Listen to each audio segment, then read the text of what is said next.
मुंबई छत्रपती शिवाजी महाराज आंतरराष्ट्रीय विमानतळावर प्रवाशांना घेऊन जाणाऱ्या 2 विमानांचे पंख एकमेकांना धडकल्याची माहिती समोर येते। संबंधित ही दुर्घटना घडता टळली जात असल्याचं म्हटलं जात आहे। सुदैवाने या घटनेमध्ये कोणतीही जीवितहानी झाली नाहीये। हे दोन्ही विमानं काहीच वेळात उड्डाण घेणार होते, मात्र त्याआधीच ही मोठी दुर्घटना घडल्यामुळे आता मोठा प्रश्न या ठिकाणी उपस्थित राहतोय। दरम्यान काल रात्री मुंबई विमानतळावर अनपेक्षित ही घटना घडली, मात्र सुदैवाने या घटनेमध्ये कोणतीही जीवितहानी झाली नसल्याचं म्हटलं जात आहे।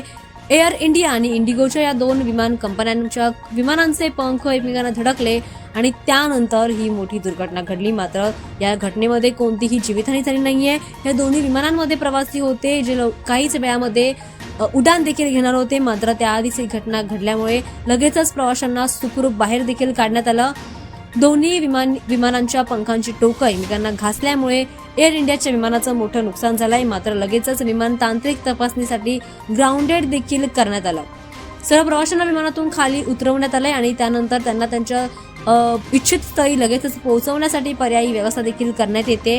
या घटनेची रितसर माहिती विमान वाहतूक नियामक संस्थेला देखील देण्यात आली, मात्र सुदैवाने या घटनेमध्ये कोणतीही जीवितहानी झाली नाही आणि मोठी दुर्घटना घडता टळली असल्याचं म्हटलं जातं।